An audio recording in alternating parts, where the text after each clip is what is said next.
Halo guys, kali ini kita akan melanjutkan kisah Missing the Other Side episode 9. Episode ini benar-benar membuat emosi penonton naik turun. Rahasia yang selama ini tersembunyi mulai terkuak satu persatu.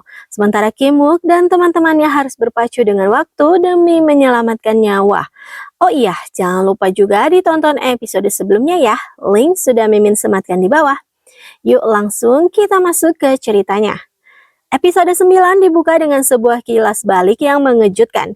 Kim Wook tiba-tiba teringat masa kecilnya saat tanpa sengaja ia melihat Suyeon Imo tergeletak bersimbah darah.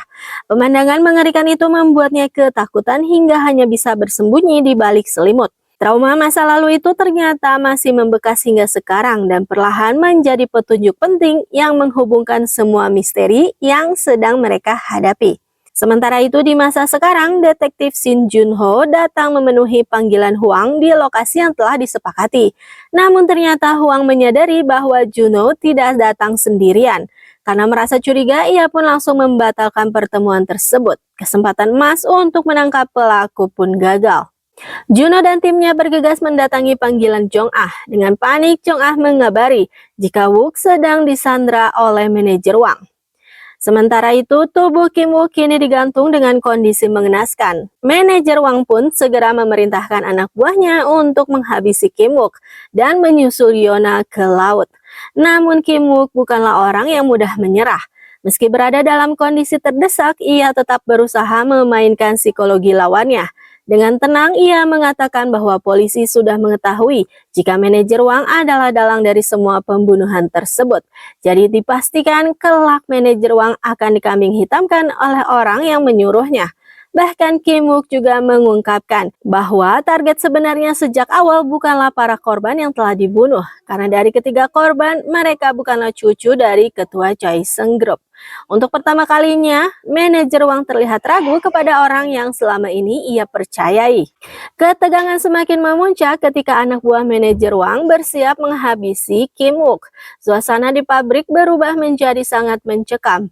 Beruntung bantuan akhirnya datang tepat waktu dan berkat Pak Jang juga manajer Hwang berhasil diringkus. Wook segera dilarikan ke rumah sakit dan untungnya ia pun segera siuman.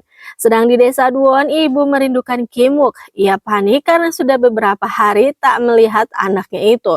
Manajer Hwang segera diinterogasi, tatapannya Shin Junho benar-benar mengintimidasi dan sudah dipastikan dalang dari manajer Hwang adalah salah satu orang kepercayaannya nenek CEO Choi Seung. Ingin memastikan apa yang didengarnya kemarin di telepon, Junho mendesak Kim Wook tentang Yona. Tak bisa mengelak lagi, akhirnya Kim Wook pun menjelaskan jika Yona memang benar sudah tiada. Dia ada di tempat yang sama dengan Hanel, anak kecil korban KDRT ayah tirinya. Belum selesai percakapan itu, tak lama Junho segera berlari keluar karena mendapat telepon dari si pelaku lagi. Pak Jang pun sedikit panik, kenapa pula Wook malah memberitahukan hal itu, padahal ia sendiri tak bisa membuktikannya. Lalu dengan nanar Wook mengatakan jika tubuh Yona ada di laut.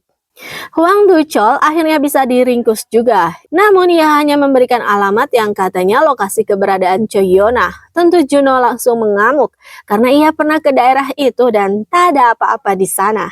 Sementara itu di desa Duwon, Yona harap-harap cemas menunggu Junho opa tersayang. Kim Wook pun hanya bisa melihatnya dengan nanar. Pak detektif mendapatkan firasat baik tentang Hyunji, anaknya Pak Jang. Secercah harapan karena ada teknologi terbaru untuk menganalisa DNA. Jadi ia pun meminjam tas peninggalannya Hyunji untuk dicocokkan. Manajer Hwang dan Kim Wook dipertemukan. Wook tersenyum penuh arti. Ia berterima kasih karena berkat manajer Hwang ia teringat kenangan yang berharga saat kecil. Lalu Kim Wook dan nenek Seo bertemu.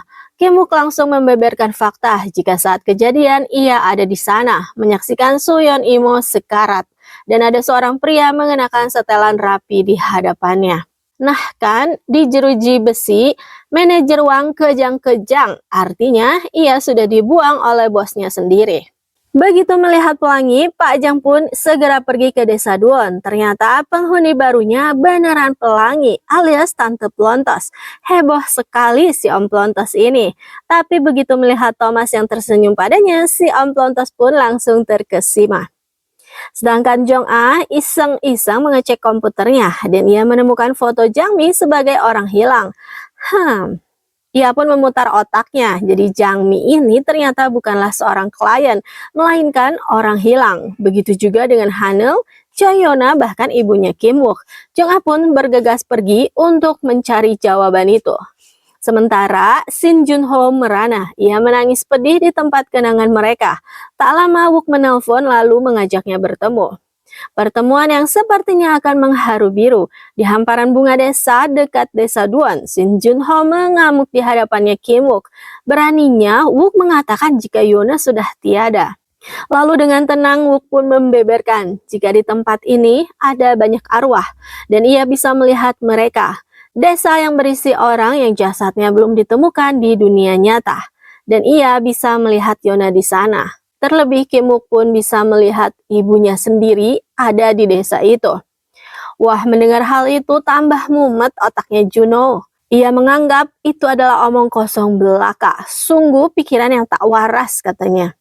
Pertengkaran itu ternyata dilihat oleh si anak spesial. Ia pun segera melaporkannya kepada Pak Jang. Lagi ngobrol begitu, tiba-tiba Jong Ah datang. Pak Jang pun seketika panik dan Jong Ah hanya bisa melihat tingkah mencurigakannya itu.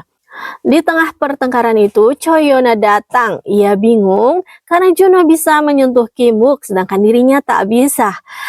Sedihnya melihat kemeranaan dari pasangan kekasih ini. Juno pun pergi karena muak dengan semua ucapan omong kosongnya Kim Wook. Sedangkan Kim Wook terpaksa menyeret Yona untuk pergi juga. Adegan itu ternyata dilihat oleh Jong Ah yang kebingungan karena Wook bertingkah aneh, menyeret sesuatu yang tak ada apa-apa. Jadi kini giliran Jong Ah yang buru-buru diseret oleh Pak Jang. Yona tentu ngamuk pada Kim Wook. Teganya ia tak berkata jujur tentang yang masih hidup. Pada selama ini Kim Wook melihat usaha Yona untuk bertemu dengan Junho. Tak disangka di pojokan sana pun ibu Kim Wook mendengar semua percakapan itu. Ia langsung lemas dan juga merasa lega karena ternyata Kim Wook masih hidup. Pak Jang juga tak ada pilihan lain karena Jong Ah itu pintar, ia akhirnya menjelaskan semua secara terperinci tentang desa Duan. Manusia normal mah pasti akan mengatakan jika Pak Jang ini orang tak waras. Mungkin reaksinya akan sama seperti Juno tadi, tapi ternyata Jong Ah ini ia malah terkesima. Ia percaya dengan semua perkataannya Pak Jang karena Jong Ah menyukai hal-hal di luar nalar. Dengan semangat ia pun ingin diberikan data-data orang di desa Duan karena ia akan mencarikan jasad mereka semua. Ibu Kim Wook kini menangis lega. Ia curhat pada suaminya. Ngumpul dengan para abah-abah, Pak Jang meminta pendapat karena sebetulnya ia sudah menemukan alat bukti milik Jang Mi, tapi masih belum memberikannya kepada polisi karena Jang Mi sangat senang ada di desa Duan. Tapi para abah-abah berpendapat jika di desa Duan ini pasti akan ada yang datang dan pergi.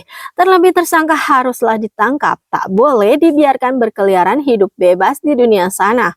Akhirnya Pak Jang pun mantap. Ia datang ke Pak Detektif favoritnya, lalu memberikan sebuah amplop yang berisi flash disk. Dan setelah dibuka, ternyata berisi video penyiksaannya Jang Mi. Wah, para detektif langsung heboh karena sebuah petunjuk penting muncul. Di akhir episode, suasana kembali dibuat menegangkan. Meskipun Kim Wook berhasil selamat, misteri mengenai siapa dalang utama di balik seluruh kasus penculikan dan pembunuhan masih belum sepenuhnya terungkap. Siapa sebenarnya otak di balik semua kejadian ini dan mengapa cucu nenek CEO menjadi target utama? Semua pertanyaan itu membuat episode 9 menjadi salah satu episode paling menegangkan di musim pertama. Alur ceritanya semakin cepat. Konfliknya semakin rumit dan setiap adegan berhasil membuat penonton terus penasaran hingga akhir. Nah, itu dia review Missing the Other Side Season 1 episode 9. Kalau kalian suka video ini, jangan lupa tekan tombol like, subscribe, dan aktifkan lonceng notifikasinya supaya tidak ketinggalan review episode selanjutnya. Sampai jumpa di video berikutnya ya. Bye!